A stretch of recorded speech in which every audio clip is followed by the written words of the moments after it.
And we are live. What a day to be here.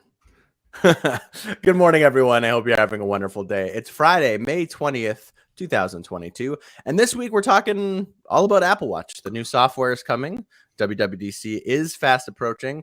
There might finally be that redesign we were promised, and we'll get into that because this is the iMore show. I am your host, Luke Filipowicz, and joined as always by my two lovely co-hosts. Hello, very well, thank you. And the other co-host is Karen Freeman, iMore contributor. How you doing, Karen? I'm doing well. How about yourself? Oh, not too bad. It's a little rainy out today in my home city, which is a little annoying because we've had a lot of rain recently, but the weekend's supposed to be good, so I'm looking forward to that. Interestingly enough, if you had tuned into the last iMore show, you may remember that right as we were leaving our conversation with Renee Ritchie, we got some late-breaking news from Mark Gurman. So we're actually going to start off our show in the first, what may be the first ever iMore show to be continued to ever happen, perhaps. But yeah, so we've heard that there's going. We had a rumor from. Why am I blanking on the name? Stephen, help me out here. Chi. Thank you. The first rumor you're we had a rumor from them talking about how there was going to be a USB-C likely on the iPhone in 2023. So if you're keeping date in your head, that would be the iPhone 15, not the 14 coming up. And then right at the end of the show last week, Mark Gurman sort of followed up on that. So Stephen, why don't you tell us what Mark Gurman said? Yeah, it was almost like poetic, wasn't it? Firstly, I think I need to apologize because in my excitement to get that into the end of the show last week before we stopped recording, I tried to say we need to add like an appendix to the show. And I think I accidentally said appendage, which like I definitely did not mean. So like the less said about that, the better probably. But yeah, we rounded out the show right at the end by talking about Mark Gurman. And that's because it's funny because we said, oh, these leaks rumors, they always come in, 2s or 3s. So there'll be a Wo-Ming Chi report and then a Digitimes article and a John Prosser video and then a Mark Gurman news story. And literally within the hour of the show, Mark Gurman had come out with his own information to back up what Wo-Ming Chi was saying. Now, it is pretty much kind of word for word what Quo said. With the sort of the usual kind of Mark Gurman caveats, he was very non-committal about it. So Gurman says that Apple is testing a USB-C iPhone, not that this is a design decision that's been made.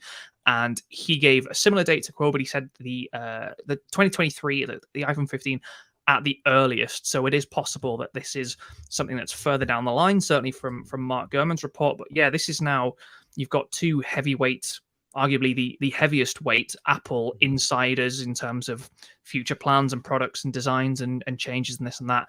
Now, kind of singing from the same hymn sheet saying that Apple is going to put USB-C in the iPhone next year. And I guess we don't need to talk too much about, we probably talked that to death last week about, what the benefits of that would be, in terms of standardized charging and data and that sort of thing. But there is some interesting new information. I think that the best one, and probably an obvious one, is Mark Gurman reports that Apple is working on like an adapter to sort of make the transition easier. Obviously, when Apple went from 30-pin to Lightning, there was the 30-pin to Lightning. There was a cable and was there a cable or was it just a dock? I don't remember. It was so long ago now. I think it was both. I don't remember either. I remember all the stuff when they got rid of the headphone jack because that was much less. Yeah, that was definitely a cable. I don't remember a dongle for. I don't remember a dongle for 30-pin to Lightning. I think there was. I think. Let me look it up as we. Yeah, we have power of Google at our fingertips. Right? Isn't this the 21st You remember century? there was a tiny plastic. Wasn't it? It was like a square kind of connector. I'm sure. Yeah. Well, while you're looking that up, I also want to mention that the report also mentions that everything Lightning, I mean, maybe this is obvious, but that everything Lightning port would switch over to USB-C. So like the Magic Mouse and the regular this is the iPad, everything. The other battery. New interesting bit of information is that, and I think Wo-Ming Chi kind of reiterated this post his USB-C prediction is exactly as Karen says, this is not just the iPhone, but also AirPods, the Magic Mouse, who knows, keyboards, the AirPods, everything, and the context of this, the EU legislation that was supposed to, in theory, force Apple to do this, but everybody said, oh, they probably won't because the ports will be gone by then, and apparently that isn't the case anymore.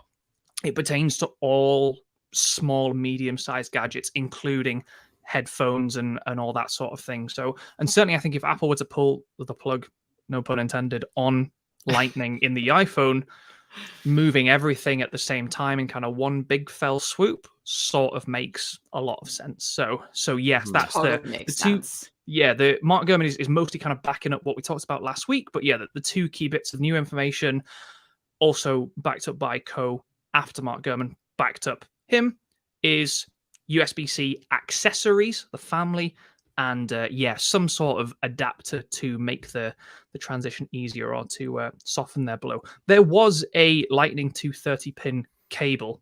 I'm looking at it now, sold by Apple, probably about $30 as per the everything else. Yeah. So I wonder if Apple would do both again this time. Sorry, Luke. Go on. No, I was just gonna say, and we always know, because I remember Holger, sorry if I butchered name there, was saying that they only remembered because they had a car that needed an adapter, and I was saying, yeah, I had an alarm clock that had like a 30-pin, it was like a dock for my iPod, and it had a 30-pin. And I think when it switched to Lightning, I think I got a little adapter, but I believe it was third party. I don't believe it was an Apple thing. And that's the thing. Every time something like this happens, the third party market, there's going to be tons of adapters that'll flood. Yeah. And there's always a use for both, isn't there? Because like you said, you have fixed, whether it's like a nightstand or like a speaker, and you got there are some really premium speakers on the market, and that will take a Lightning iPhone, iPad, whatever it is. You can't, or your car, for instance, if that's a Lightning based sort of connectivity system, you don't want to replace the car or the speaker. So the cable is a bit of a must-have accessory, I think. So I think probably inevitably it will be a separate sold accessory out with the iPhone, and hopefully we'll just get one USB-C to USB-C cable, because even that caused a lot of confusion when Apple ditched the charger from the box. So when the iPhone 12, it didn't come with a plug. Apple gave us the Lightning to USB-C, and it was like, well, hang on, like, it's fine we don't get the plug because we've all got plugs, but the plugs are USB-A. So like now we have a charger from the last phone and a cable from the current one, and they don't stick together. So there's never like a clean way to do this sort of thing. But yeah, very, very exciting. And it seems like we've gone from USB-C on iPhone being a pipe dream. The bottom line is we have to move inevitable. forward. We have to keep moving, and there's always going to be some confusion along the way. There's no easy, clean way to do these transitions. There never has been. Even, technology that came out 10, 20, 30 years ago, there's always like a messy transition where everybody had, thinking back to cassette tapes, everybody had these big collections of cassette tapes, and now they're completely useless, and then it was DVDs, and it's like all the comedians joked, like, can we all agree that CDs are the last thing we're going to do? Like, we're going to stick with CDs now, because everyone had just had to get rid of their cassette tapes. And before that, I guess it was 8 tracks. That's before my time. But, it just, we have to keep moving forward, and people are always going to complain when there's change, but let's just get over it and move on. Karen, you said last week you had folk in the Apple store complaining about the 30-pin connector, like 10 years after it. No, that was actually on an airplane, like last month. Just a random person sitting next to me when she heard that I wrote for an Apple enthusiast website. She took me to task for Apple's decision 10 years ago to get rid of we do get those emails, by the way, people, if you ever wondered, I'm sure we've all had, why did Apple do this? And it's like, what do you ask them? I don't know. And I want to say I agree with Annie in the comments. She says, will we ever have enough cables and adapters? I always think I have enough, and I usually end up finding out that I need another. I am notorious for losing cables or adapters, or leaving them places, or leaving them at my parents' house, and then I don't have them here. So I have cables adapters up the wazoo. So I Yeah, definitely appreciate we all the have third that party drawer, market. don't we? Yeah. Yeah. I definitely In the appreciate the kitchen third party usually. market, so it saves me a little money when I need adapters and cables. But yeah, I would say it always seems like we need more. So what the heck? Throw us some USB-C to Lightning cable adapters in there, and we'll make it work. There is one interesting note in the comments from Craig that I actually brought this up, I think, when it was like, hey, Apple might ditch the charger from the iPhone box. And I was like, okay, this makes a lot of sense, but my sort of feeling at the time, and I think a lot of people felt after, was it's going to be a bit crappy if Apple makes everybody pay for the cables if they don't have it already. And like, I wonder if there'd ever be a good way for Apple to do, say you buy your iPhone online and you can say, look, hey, I need the USB-A Lightning or USB-C cable, or I need the USB-C to USB-C. Or if you wanted, you could say, hey, I don't need the cable, I've got everything I need. And you could sort of forego, kind of like, you know how in France they used to, until very recently, still sell the iPhone with headphones because there's a law mandating that. So it used to come in, like, you'd have the iPhone box and then headphones separately, and then that would be in like a more temporary box. And I wonder if Apple could have, it seems unlikely, but yeah, it would be nice to have like a little bit of a choice. If it's like, hey, do you need a dongle with your iPhone, or do you need almost like a made to order iPhone package, kind of like you get a Mac and say, hey, I do need the USB-C cable, or I need the USB-A cable, or actually I don't need the cable, and maybe you save a little bit of money because your box is smaller and it doesn't cost as much shipping or something like that. And I like the idea of Apple to be sort of giving us credit for something else in the store. If it, whether it's this cable or that cable or charger, or maybe well, MagSafe battery would be too expensive, but maybe like a case or a screen protector. Like you choose from these 5 items what you would like as your add-on. Craig says it's like some sort of like, cable amnesty. So if it's like if I take in a Lightning to USB-C cable, and I can have a USB-C cable back because, or I pay a smaller fee because I know Apple is gonna dispose of it responsibly, and so everybody kind of wins in that situation. But more likely, it's going to be a $800 plus iPhone and $30 as many accessories as you need. Yeah, I like the idea of a trade-in. Your connected life. Yeah. I do like the idea of like being able to trade in your old Apple cable for the new one, and either a nominal fee or it's reasonable, Nick. Or it's like Yeah, I've always wondered too. Craig kind of said, like, what if your Apple, if your cables were kind of like under a warranty? That was something I've always wondered too, because like anyone who's had an Apple cable for long enough, they will fray. They'll eventually kind of fray and get old and not work properly. And sometimes it doesn't even take that long. That's why, like, I usually try and get some like really high quality, like, nylon braided cables and stuff, the ones that Apple doesn't sell, because those last much longer. But that would be cool if that stuff was just included under warranty. Like if your little, USB C to Lightning adapter like breaks or something, like it'd be cool to be able to go to the Apple store and just kind of like swap it out. Well, It's like in the US, if you bring in a frayed Apple cable, they will just swap it out for a new one. Oh, really? Interesting. Yeah. I guess I haven't tried here, but I'm not sure if that's a thing here. But in the store I worked at in the UK, it would be, if you could have, so like it depends what you mean by frayed. So we were always trained that if I want to say like the skin, the white plastic covering around the cable, if that was broken, that wasn't expected wear and tear, so we wouldn't replace that. But if it was just kinked or frayed, but it wasn't noticeably, like it hadn't come apart anywhere, but it wasn't working, then like you could replace that. So it's probably store to store, or even employee to employee in some cases, if you need that sort of support. But yeah, I think like more generally, like it seems like there's something Apple could do in terms of a trade-in, subsidy, warranty-based sort of, just that, like any kind of initiative to make that switch a little bit easier, or to give people just some purchase in the matter and think like make them feel like they are actually, making a bit of a difference, or like, hey, I had to get this new cable from Apple, but like I got to trade it in and I got like a little bit of credit and that sort of thing, as opposed to what will most likely happen, which is, oh, you need a cable, $30, and the accessory another $30. Yeah, although I do like that. I was gonna say I was just gonna say Go ahead, Luke.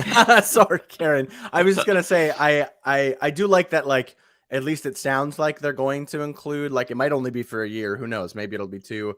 But they are going to include at least some little adapter. At least that like softens the blow a little bit. But I agree with you, Stephen, that like a little more flexibility, especially since everyone's like workflows are different. What devices you're using your iPhone with can really change like what peripherals you need and what ports you can use. But yeah, I'm glad that at least they're thinking about, at least as far as we know, that they're thinking about at least including something. Karen, now that what were you going to say? I was just going to say that, Apple Store employees are human beings. And if you ask nicely, you show up with a frayed or even a pet bitten old cable, and you ask nicely and explain the situation, a lot of times they will replace it for free, even if I think if it's beyond the year mark, technically they're not supposed to, but there's a little bit of leeway there. So just, be polite. Yeah, fair enough. And Craig, you were saying that you got yours in Canada while you were visiting, so maybe I should try it. Maybe I should go. Everyone's check my polite set. in Canada, so it shouldn't be a... Yeah. It's a totally. given. Yeah. You have to be extra it's polite in the US. Yeah.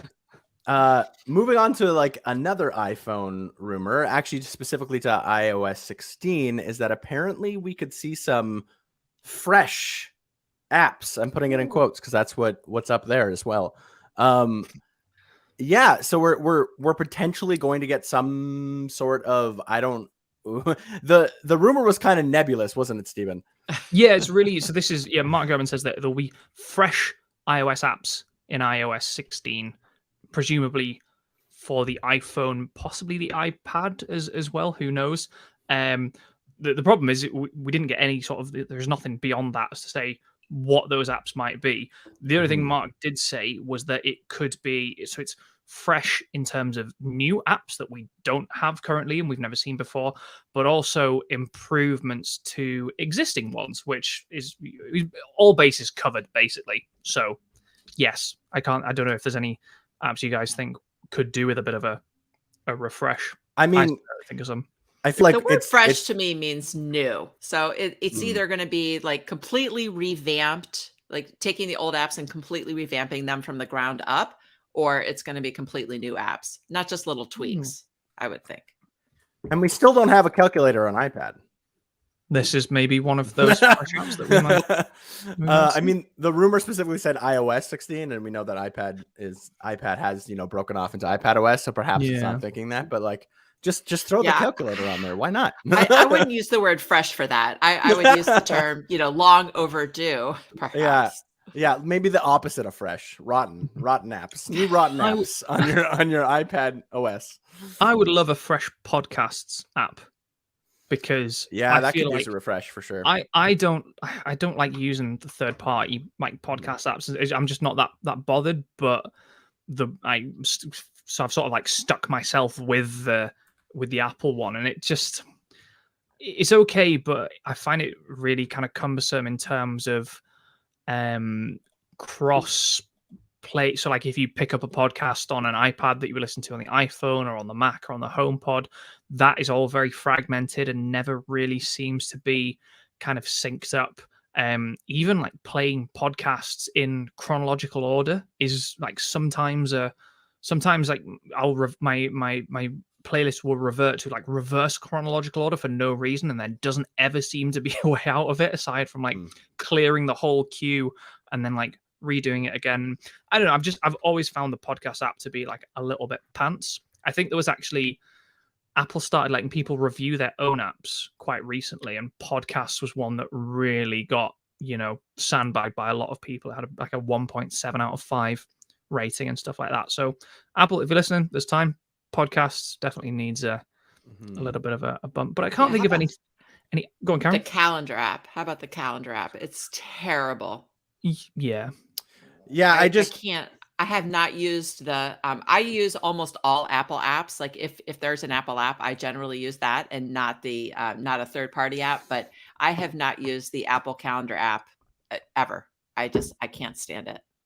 Yeah, and I do still use the calendar because I'm just lazy, really, is what it comes down to. I just would rather use I would just rather use what's on my devices already. But I agree, the calendar definitely could use some work, especially when there's like amazing calendar apps out there, like Fantastical and things like that are just like That's what I use. miles ahead, right? So I'm also wondering, since we don't really know exactly what this might mean, I'm also curious if like maybe something got lost in translation and the fresh apps. I'm curious if like, is it time for Apple to maybe like redesign the icons a little bit? I know I'm not saying that this is necessarily what the rumor's about, but like it's been a while since they've done like a sort of like, refresh on like what the kind of the theming of iOS looks like, Yeah. right? Well, And Stephen Perry in the comments says maybe they'll bring back the skeuomorphic designs.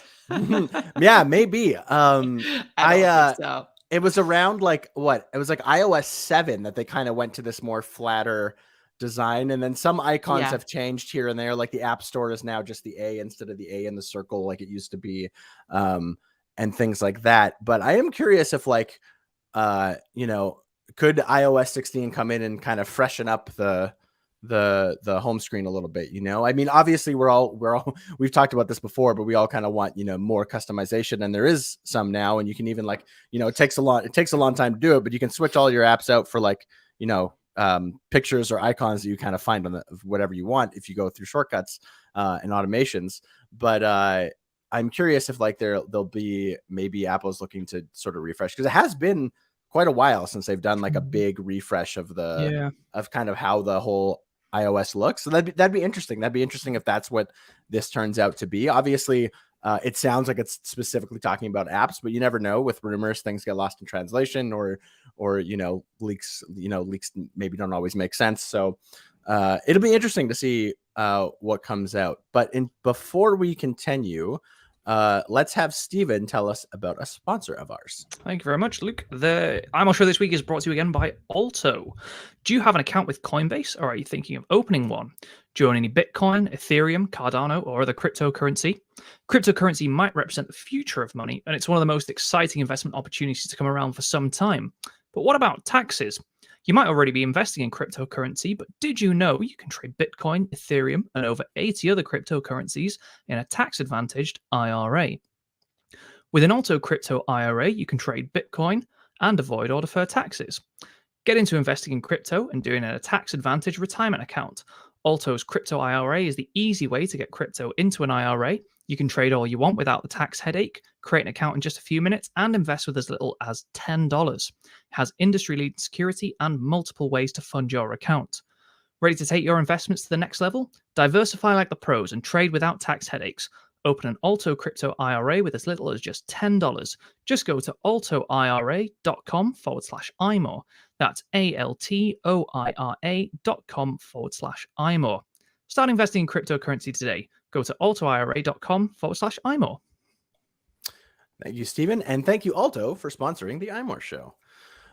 Moving on to sort of the next rumor we've heard. Another thing about Apple's mixed reality headset is that it actually apparently could have an external screen, so people can actually sort of see what you look like while you're wearing it, which this is really disconcerting to me.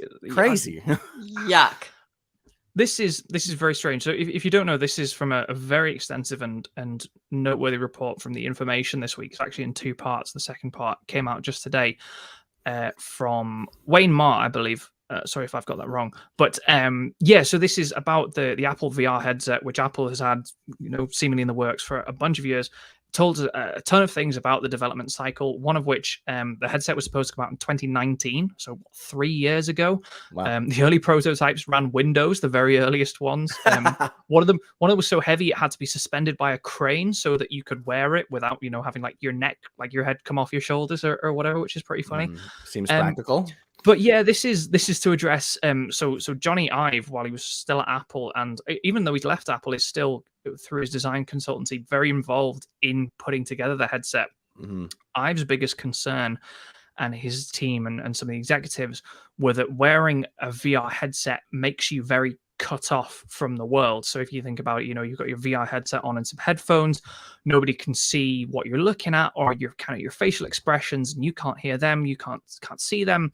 So to address this situation, apparently one of the developments of Apple VR is that there's lots of cameras, 14 cameras apparently in this VR headset that will be used to track facial expressions and stuff. Now that will be used inside the virtual world, wherever it is you're reacting to kind of portray accurately what you look like to other people. And Apple doesn't like the word metaverse, but it's the metaverse. And then there's also an external screen, so the cameras will show what you look like to people in the room. So we'd be in a room together, and Karen has a VR headset on, but there's a screen, so we can still see her eyes. No, thanks. I hate it. This is horrible. I mean, because what you're going to be seeing is people's eyes as they're looking at the screens, not at you. So you're going to be looking at somebody who's going to have this like weird spaced out expression in their eyes. Like, that's not comforting. No, and that doesn't make me less cut off. I don't like it at all. Be cut off. And the other, I was like, oh, what if it wasn't like your real eyes, and what if it was like an animoji, right? Memoji eyes. But then that would be even worse, because you would be, like half like chimpanzee, and then like half like just Luke from Canada with a beard, and I can't think of any way that is any good. Yeah, there's nothing about this to me that kind of makes any sort of the principle makes sense, because VR, I can understand it being. I had a flatmate at university who had, I believe, the Oculus. It would have been was it the Quest, the 2? Maybe it was one of the early ones, and they would play Elite Dangerous with it, right? So they would be in the headset and have headphones in, and we could have stolen all of their furniture whilst they were playing that game from there, and they wouldn't have known, because you are completely isolated, and likewise, you had no way of communicating with that person. And so I can understand from that connectivity point of view, but Stephen, if his eyeballs were bouncing around inside the thing, not looking at you, would that change anything? Because it still would be still not be looking at you, not be able to see you. Yeah, I would say I agree that this sounds kind of preposterous, but I to try and play devil's advocate, I will say this. Apple's we've heard many times that this headset's supposed to be mixed reality, right? So it's supposed to be a VR and also have AR uses. And I wonder if it's more meant in AR, where if you have cameras pointing out, showing you the outside world, and you have different elements that maybe you're interacting with, but maybe that would allow you during the AR settings to sort of have some awareness, and maybe you would actually be able to look at the person. That because you wouldn't be looking like at a game inside of the you'd be looking at right. You're right, Luke. It does make more sense for AR than it does for VR. Yeah, it still seems a little preposterous. Like no other headset. I don't as far as I know. I could be wrong. Correct me in the comments if I am, but I don't think any other headset has something like this where when you're wearing it, there's like a screen that shows like your face or your eyes or whatever. So it would be definitely a unique implementation of this kind of technology. But I could see use for it with AR, I suppose. It seems like with like everyone said, when you're playing a game or you're interacting with the screen in some way, you're not going to be looking at people. What's the point of watching my eyes do this all day when I'm trying to talk to you? For those who are just listening, my eyes went crazy for a second there, looking all around. But I think for AR, it might actually be kind of cool, to be able to have that sort of, it gives that sort of Google Glass, I guess. It gives that sort of vibe where you're actually can interact with something that you need to, but you can also kind of see and interact with the outside world.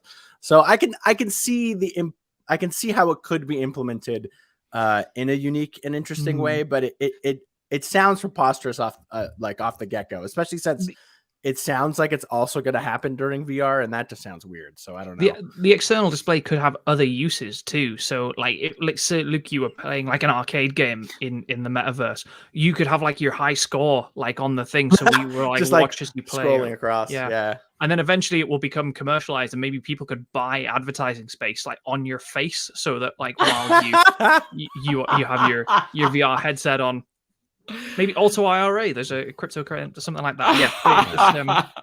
Yeah, I can see it. Can see it going that way. But yeah, as soon as I remember, I think I asked my colleague Oliver. I was like, "Could you write this?" And I was like, just sort of, I was like, that is terrible. Like, that sounds absolutely. But I having your AR chat has definitely tempered my what's the Revolt. word? Yeah, because I suppose I think as well it would be, this is Apple. It put in a lot of work into this, and it would be kind of quite high fidelity. I think you're not talking about. I don't. I almost think of do you guys have is Francis Bourgeois famous in the US? The guy who chases trains with a GoPro on his head. No. clue. I mean, but not in my set. If you wear a GoPro, right, and it's looking at your face, and like it's like you're looking at yourself in the back of a spoon. That's almost what I envisioned it like. It would be like a really distorted, like wacky sort of field of view of your face, but it would probably turn out to be actually look kind of quite realistic. And yeah, No, I was picturing it looking exactly realistic, but that Mhm. just makes it even creepier when you're staring into the like the middle distance and not looking at the person that yeah, you're standing in front of. Yeah. You're, Mhm. So, I mean, we've been talking about this headset. Like, I mean, this report said that apparently it was supposed to come out, pre-pandemic, which seems forever ago. Yeah, it's been a long So time. it's been a Yes. long time you've been frankly, talking it would about have been this. useful during the pandemic when people were stuck home alone. Yeah. But Totally. I'm curious about. So, like I said, this is a two-part report. That's the first part. Second part came out today, and the headline for me was that the Apple VR headset is not really focused on gaming. So the Waymarsites, it was 4 people who had been involved in the development who said that they were critical that Apple hadn't focused that much on gaming when it came to the headset. So they were saying, they were giving presentations like the board, and they didn't even mention gaming. So I wonder if Apple is thinking of this more as like a communication / enterprise sort of thing, maybe like a HoloLens from Microsoft, as opposed to Yeah.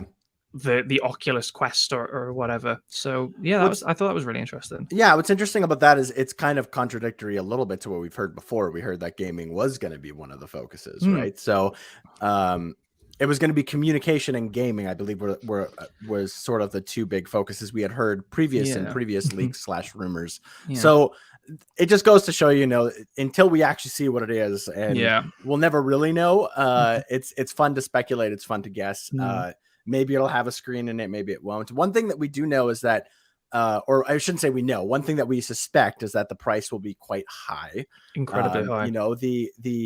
The going kind of rate we've heard so far is about $3,000 ish, which is definitely not really a consumer product. So yeah, it's gonna be weird to see where it falls in. And I mean, if they're putting like an external display on this thing to show your eyes and things like that could be driving up the price for sure. 14 cameras, I think 2 4K or 8K displays. We've had kind of both. So it'll be interesting to see what it all I'm excited to see it when it finally launches. Who knows when that'll be? Yeah. Well, interesting on that point, we heard this week that Apple has reportedly not this week, it came out this week that Apple has shown this to the board, kind of in its not about to be released, but kind of the suggestion that it was more imminent than maybe it has been. So it could be before the end of this year that it's announced. We might not get it until the following year, but it's a lot closer than it was in 2019 when it was supposed to come in 2019, and it's been delayed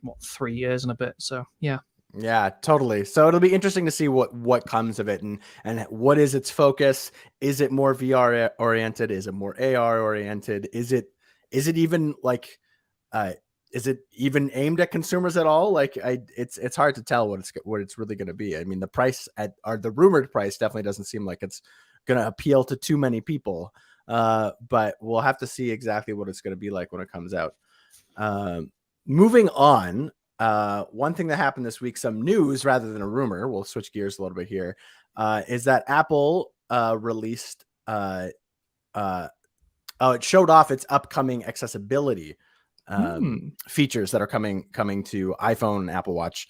And this is really exciting to me. And I wrote a little editorial on this about how everyone should be excited when Apple releases new accessibility features, because even if you don't need them, accessibility affects everyone, and you never know when it could affect you.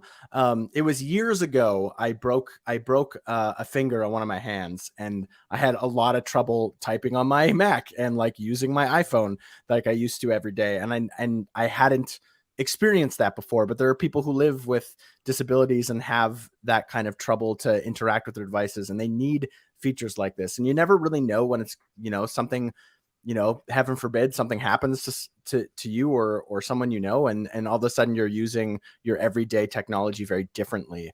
So I was really excited to hear that, Apple kind of has kept marching on with new accessibility features. And it seems like every release we actually get a few, and some of them are like really powerful. The last one I can remember, in fact, it was the one that I used a lot when I did break my finger, was like voice control, which came out in iOS 13. And that's huge. And one of the things that they announced for a new accessibility feature is Apple Watch mirroring, which would let you use voice control and switch control if you use switches on your Apple Watch by essentially sort of using like AirPlay technology to AirPlay your Apple Watch screen to your iPhone. And then the iPhone display will show you, numbers if you want to click on numbers, or, labels if you want to say which label you want to click on. And it'll give people a whole new way of interacting with their Apple Watch, especially if you have like, I know my mom, she has an Apple Watch, and sometimes her arthritis will really act up, and she won't really quite be able to manipulate the Apple Watch screen very much. So even something like this could help my mom a lot, right? So that was one of the ones that I thought that they kind of showed off that I thought looked the coolest to me, just out of just kind of like my first reactions. They also are working on live captions. Yeah, this is crazy. For the Reading iPhone, the like iPad, now. and the Mac. So this will be for like, FaceTime or video. So, we usually think of captions as like, you're watching Netflix or a YouTube video stuff, but this will be, live captions for FaceTime, video conferencing, social media, and streaming content as well. So if you're on FaceTime and you're, deaf or hard of hearing, you'll be able to see like a live caption of someone as they speak to you, like via FaceTime, which is absolutely incredible. I love that. I always watch TV with the closed captionings on. It's maybe a weird habit that my family, we got into years and years ago. And because if I like to watch complex, smart TV shows, and that means I need to hear every word. And sometimes people mumble, and sometimes I'm just like not focused enough, whatever. But I like to be able to see every single word, so I make sure I understand. Sometimes, I never like to. Always very careful to not like demigrate accessibility features to like like gimmicks that people who don't rely on them can use. But something like a live caption in a FaceTime. If you're on a bus, or you're in the car not driving and you're on FaceTime, something like live captions could help anyone, improve their FaceTime experience or video conferencing or anything like that. So Lucas, like you said, everyone can get excited about accessibility features, because these are things not only that people rely on, but can help everyone who uses iPhone and the different products across the ecosystem. Do you guys see? Just think about like being in a meeting or something, or being on a FaceTime call where you just need to listen in, but you're in a place where you can't. It's quiet, so you can't listen. So you can just put on the closed captioning, and you can just absolutely, yeah. And I've said meeting. I've said this before, and I'll likely say it a million times more. It's when technology becomes more accessible, everyone wins. It's literally a win-win situation in every sense of the word. And so I love that they, Apple is continually just sort of like push this envelope more. And it seems like every iOS iteration or watchOS iteration or whatever, every new software seems to have like, at least one, if not like multiple features that are coming out that are always sort of innovative, and like iterative on stuff they've done before, but also like new things.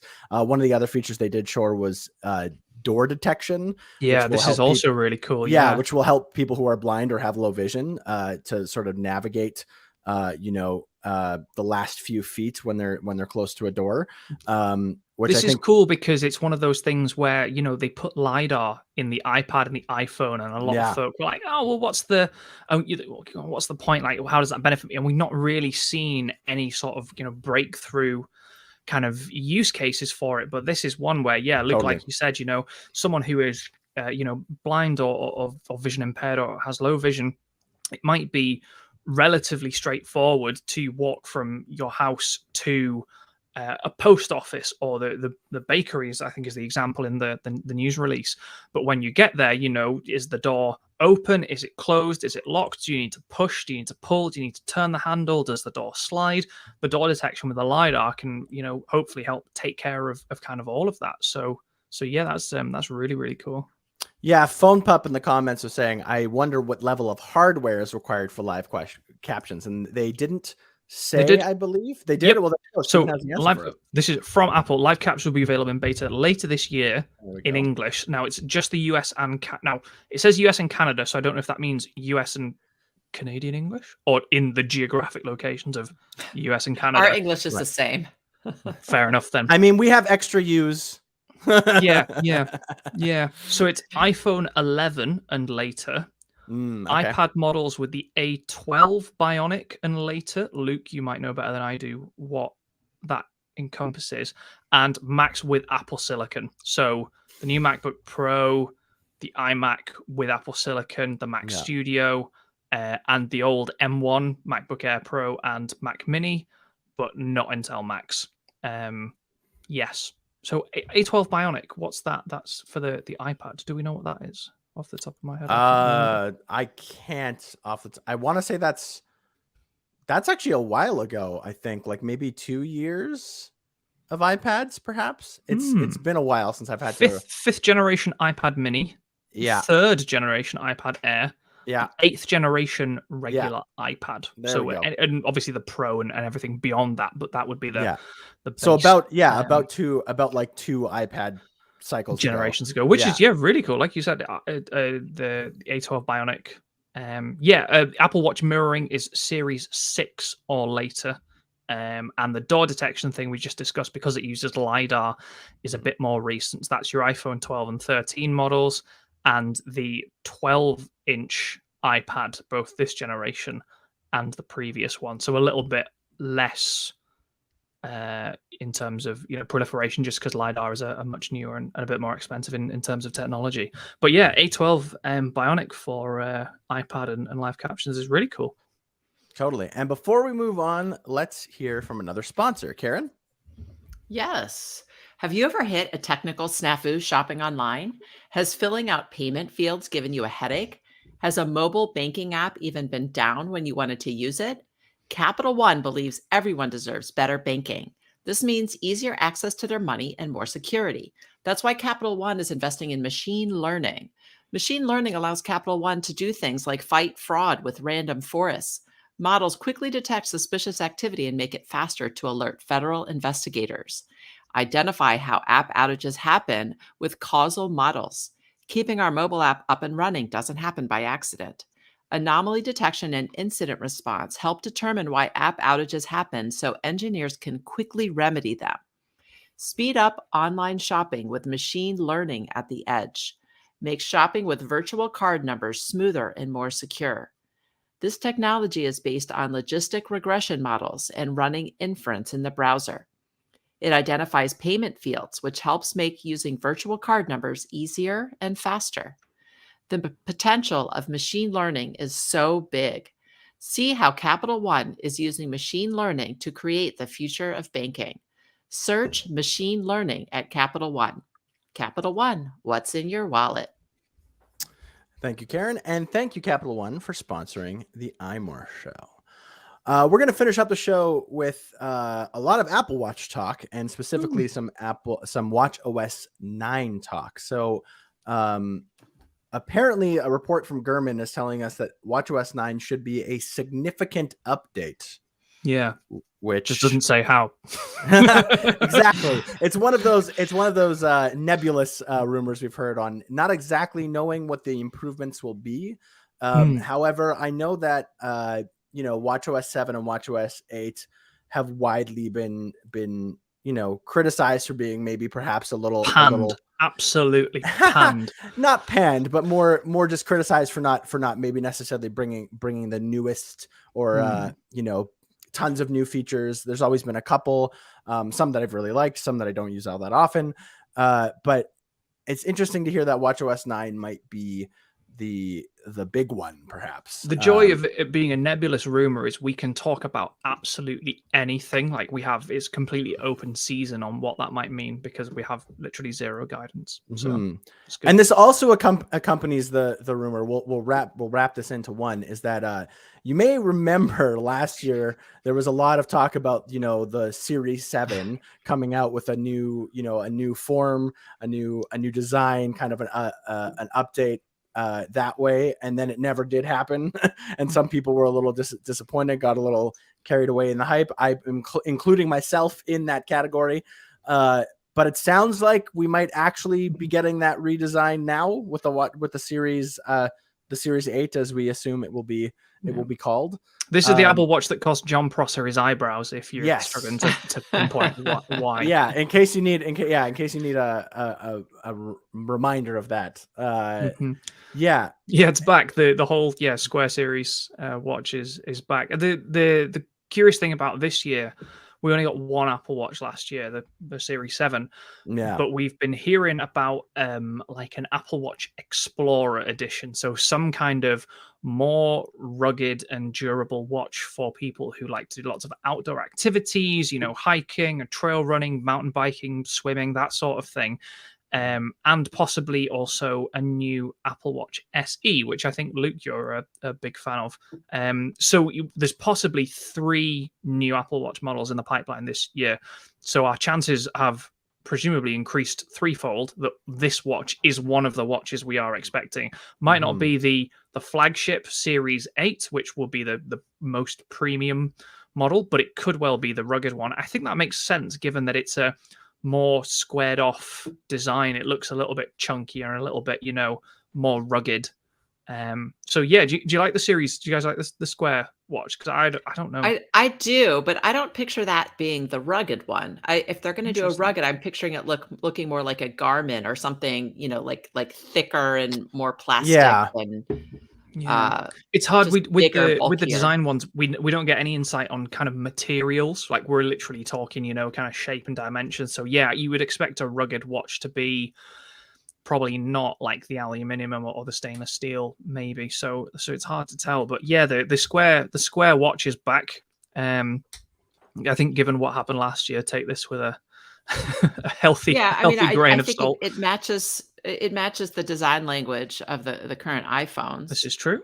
So it makes sense to me. I think it looks nice. For me, it's all about I don't like a bulky watch. So it does look a little bit slimmer, a little bit trimmer. So I like that look. But it's exciting, Luke, as you say, because we're hearing about a major watchOS 9 upgrade and possibly a new designed watch, or at the very least, multiple models. So this is sounding like shaping up to be a really big, kind of major year for Apple Watch, and one that I think we've maybe been missing for the last couple of years. So I'm really excited. Yeah, and because the rumors of the significant, once again, lots of quotes being used this show, of the update of watchOS 9, as Stephen mentioned, we can speculate anything that we want because it's open season. So what are some of the features? What are features that you hope and dream for in watchOS 9? We'll tell you about some of ours. If you want to leave a comment and let us know what your dreams and what your hopes are for watchOS 9, let us know and we can discuss them quickly. But let's start with Stephen. Stephen, what do you want to see in watchOS 9? Mine is, and I take some comfort that I think this is a rumored feature, so it's not quite a pipe dream, is that a better low power mode. So for those of you who use the Apple Watch, any iteration, including the most recent one, you'll know when you get to 10%, you get the low power mode. Do you want to switch on power reserve? And if you hit yes, your watch basically becomes redundant apart from telling the time, Yeah. which I know sounds ridiculous because that is the sole purpose of a watch, is to tell the time. But your Apple Watch and all of the other things that it can do, activity tracking, calls and text, communication, everything else is off the table when you're in power reserve mode. We have power reserve on the iPhone, the iPad, but you can still do stuff with them. It dims the screen, maybe tones down the background, refresh of certain apps, but they're still usable devices. I would really like to see in watchOS 9 an improved power reserve mode, or maybe a new mode between normal and power reserve, where you can save battery on the watch, but you can still use it functionally. So maybe, a straightforward one would probably be like turn off the always on display. If that's possible, maybe watchOS 9 we can have that, so you can keep using the watch for longer because you don't have the always on, or background refresh, or you could disconnect your watch from your phone, so you're just using it kind of standalone, but you're not putting out power with Bluetooth, or you could disable the haptics or something like that. Just anything to give us, hey, your watch is running low on charge, let's extend the battery life, but you can still do something with it, and not just the tiny red lightning fork of death and like a very small like 24-hour digital clock, which is really quite tiresome now, I find. So yeah, improved power reserve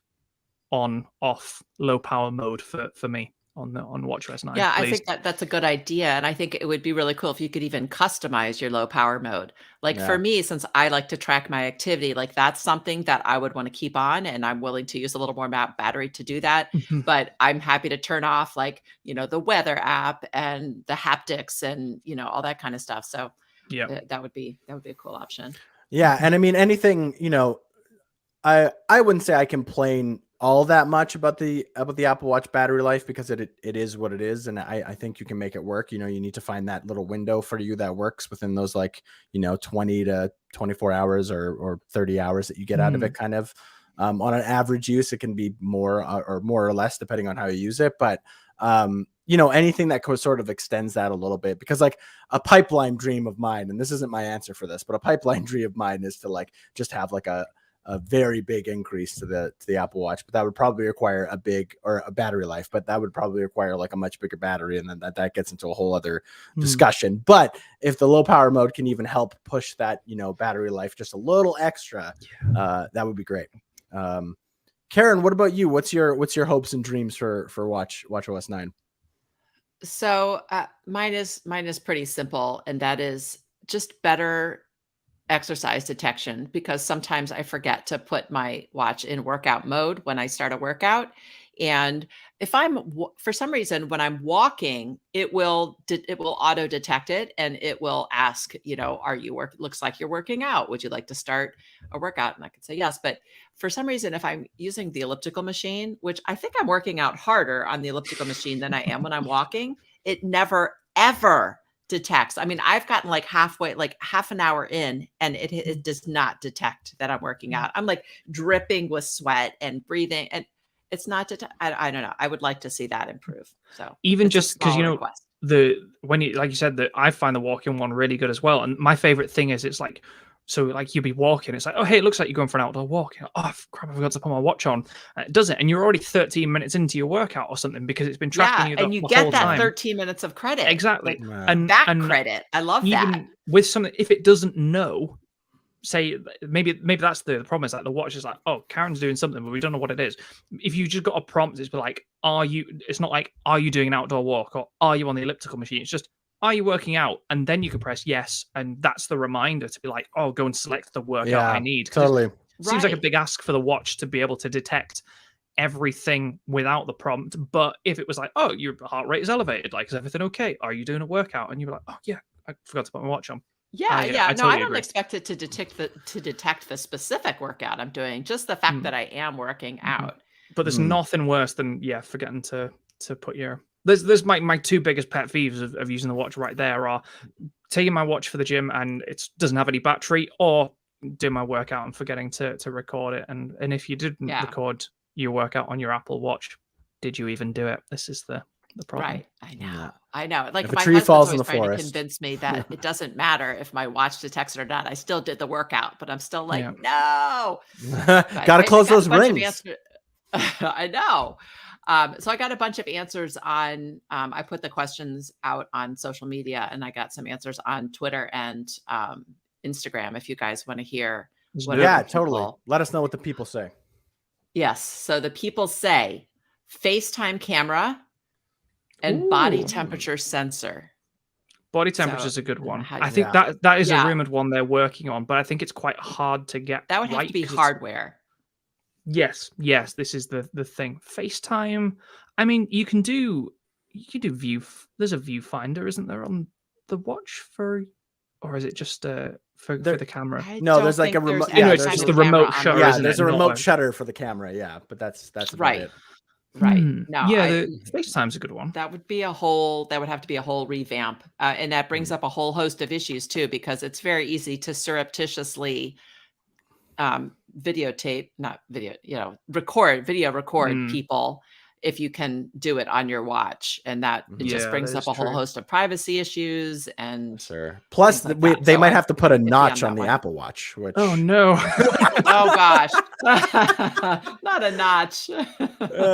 which I mean, hey, but if they did it some on of the the Mac, if they did it on the Mac, I wouldn't put it past them to put it to put it on the Apple Watch. Yeah. You never know. Oh gosh. But some of the other responses were a revamped weather app. Yeah, that which weather Oh, app yeah. is I would like to horrible. see that I, too. I Sure. c- yeah, you need like a degree in computer science just to like figure out if it's going to rain this afternoon or not. I know, Yeah. I know, right? Offline Siri, Yep, an that's cool. infograph. Yeah, that would be good. An infograph modular watch face, like like the one that is current, but move the time to the left corner across from the date in white font. This is very specific. Add top, middle, and top right circular complications. So the top row is like the bottom with a large middle complication. That was a I'm not lot sure to I understand visualize. that. I'm Yeah. gonna have to take the word for that. That's a good. That's a Yeah, good idea. I kinda 'cause have to see that. That's a So- very so this- specific ask. I will say whoever asked that is very Yeah. specific. Very specific. So this is an Customizable, interesting more one. customizable watch faces. That's Yeah. what we There you want. go. Yeah. What about? I would agree with that. It's I maybe would not a like to see watch- more. a watchOS feature. Sorry, Karen. What about you can customize your watch on the Apple Watch, right? What if you could customize more like on your phone? So you could like go into your phone or your iPad and you could play around with the watch face there and move bits around and do the colors and stuff and then put it onto your watch that way. And then You can. You can do that already. but you can only do it in the confines of you can only put the complications where Apple has set them to be. Oh yeah, right? yeah. More yeah. customization for Yeah, sure. exactly. Yeah. So that's what I mean. Yeah. So you go into your Yeah. iPad and you could move like bits of the, such and such left and right. And then, someone wants to put the time in the top left or whatever, you can do that. Yeah, I would absolutely like to see more watch faces, more customization, just to be able to design your own watch face however you want it. So this was an interesting thread for somebody who wanted to see this in the new the Apple Watch Series 8, an Apple Watch that folds open to reveal the watch face. And then he goes on to say, I'm thinking the new industrial Apple Watch I keep hearing about will do that. If not now, then at least in the second or third iterations. Any foldable Apple devices or experimental like folding devices will start with the Apple Watch. Reasoning, the first generation iPod mini got the click wheel before the regular iPod did. So what do you think of that? The only thing I could think of that would be useful for that is if you were like in such a high, what's the word? Like in an environment where like there's a very high risk of you damaging your screen. So yeah, maybe if you're like rock climbing or something and you wanted but I don't know if that's something Apple would. Seems more like maybe like a third party accessory that you could get that would, cover that for, like protection purposes and stuff like that. I don't know about like folding technology. I think it's more than protection. so I think tricky. he's thinking. I think he's thinking like the foldable iPhones that we've been hearing rumored.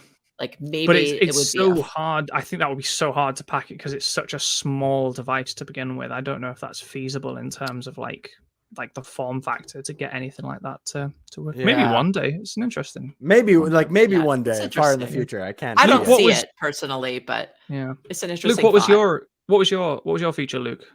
For Yeah, watchOS 9. I mean, there's so many to pick from that I want, but I'll stick with the one that I really want is probably like, I would say I would call it like mood tracking, I guess, but in general, just kind of more mental health tracking sort of features. I think that there's a lot of demand for that, and as someone personally who has has an anxiety disorder, I often need to practice lots of different versions of mindfulness, and mood tracking is something I do in a journal currently that I do fairly often, and I do find that it sort of helps me just to kind of be aware of how I'm feeling and what's giving me stress at the moment or what's not, and it's good to make those connections too, especially some when anxiety kind of manifests itself, because your anxiety, you start having physical symptoms.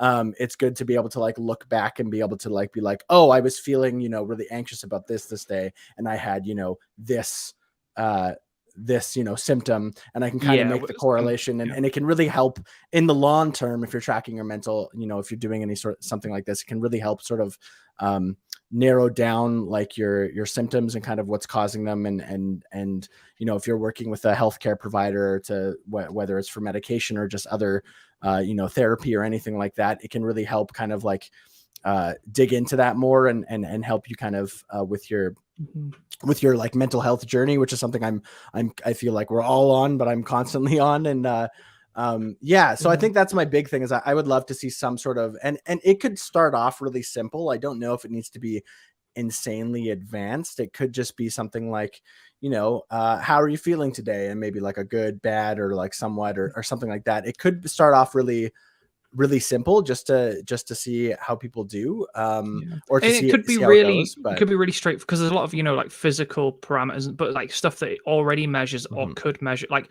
your heart rate, for instance, if that was really elevated or something like that, or if you had a really regular routine of doing some exercise and for whatever reason, if you you weren't able to do that for one, just like you said, a little prompt from the Apple Watch to be like, oh, you didn't go on your workout, like, is everything okay, or that sort of thing. And I think because Apple Watch is kind of primarily like a health device, and it has lots of kind of health applications already, I feel like that is something that Apple is probably really well on the way to trying to do. So I think that'd be really cool. There's also, I guess, you could have like alerts for other people, like you have like fall detection and stuff like now for like kind of physical issues like that can alert the emergency services or members of your family and stuff like that. So hopefully one day down the line as well, you can have people who are looking out for you in terms of like your mental health as well, who could maybe be alerted to that sort of thing. And would you want to see things like prompts to to take a deep breath or count to 5, or affirmations like you got this, or something like that? I mean, I'll say this, every I can only speak for myself. Everyone's different, especially when it comes to mental health. Keeping kind of like up with your mental health. I do find stuff like that useful. I practice mindfulness every day, and I do a little bit of meditation, and I sometimes use the Apple Watch to help me with that. Sometimes I just kind of do it on my own. I personally would also like, this might just be a me thing, but I think it would be cool to have a mental health ring sort of like in activity, and you can set it to like, oh, I want to do like I want to practice like 5 minutes of mindfulness today, right? And if you do it through the app, right, you do your 1 minute breathing or your 1 minute reflect or what have you, do that 5 times kind of throughout the day, you've kind of like completed your ring. It's like I wouldn't say that a standing goal. I wouldn't say that works for everyone. Obviously, some people get anxiety about closing their rings, and I understand that might not be, but if it was like an optional thing, right, like you didn't have to you didn't have to do it. It's the same reason why I'm going onto a lot of tangents here, but I'll end with this. The same reason why I feel like activity rings should be like can be optional. I feel like you should be able to turn them off if you don't want to see them, right? Just making them more customizable. Yeah. Like if I'm sick in bed, like I don't want the added extra guilt of not closing my rings that week. Like I'd like to just be able to not be penalized for being like sick mute, like to or mute them almost would be nice, right? To have rest days, like it's not actually good for you to work out like 7 days a week. You need rest days for most people. So like being able to set a day where you're like, I'm not going to go to the gym today. I'm going to hit a rest day. my activity doesn't matter. I'm doing what I want, and it's not going to show up. If you're doing any like challenges with your friends, it's not like you're going Right. to, It's like going to gonna look break bad. a streak. Yeah. Mm. It's just like, that would be nice. I think it'd be nice for people just to have more customization. And I think that all leads into, you know, using your devices more mindfully, which can really help, you know, for people who have anxiety or struggle with that at all. At least I know that would probably help me from a personal standpoint. Yeah, I Would you think guys- that would be a really positive move. Yeah. Would you guys like to end with another breaking news appendage? Oh my Because goodness, Oh. yes. Woming Chi reports as of 14 minutes ago, that Apple will release a new version of the HomePod in the end of Q4 2022 or Q1 of 2023, and there may not be much innovation in hardware design. He says smart speakers are undoubtedly one of the essential elements of the home ecosystem, but I think Apple is still figuring out how to succeed in this market. So there you go, new HomePod, end of the year. More on that in next week's iMore show. Yeah, I guess right. so. I guess we be know what our continued. tie-in is for next. Is this becoming to be continued? Is becoming our theme? We're gonna have to change our name to the To Be Continued Apple Podcast or something. Oh man. But yeah, that is our show. We actually ran a little bit over, but it's been a great conversation. I want to thank everybody who has been commenting along with us. If you're watching us live, if you're not watching us live or listening to us live, that's okay. We love you too. Please go ahead and anything, whether you want to tell us about what you want to see in watchOS 9 or what you think of all the rumors and leaks we talked about, go ahead and get after us on Twitter at iMore, or you can even hit us up on Instagram at iMoregram. I would like to thank both Stephen and Karen for joining me again this week. It's always nice to have our weekly conversation about what's going on in the world of Apple. Thanks to all our sponsors who sponsored the show today. And also thank you to Jim Metzendorf, our amazing audio editor who makes us sound so good. And I always forget to thank, but he does a great job. Jim, I recorded my audio this week. You're welcome. Steven forgot to record his audio last week and Jim was mad. So Jim will be happy this week, I'm sure. That's it for the iMore show. Tune in next week when we talk about a HomePod, apparently. So that should be fun. Until next time, see you later. Bye. Bye.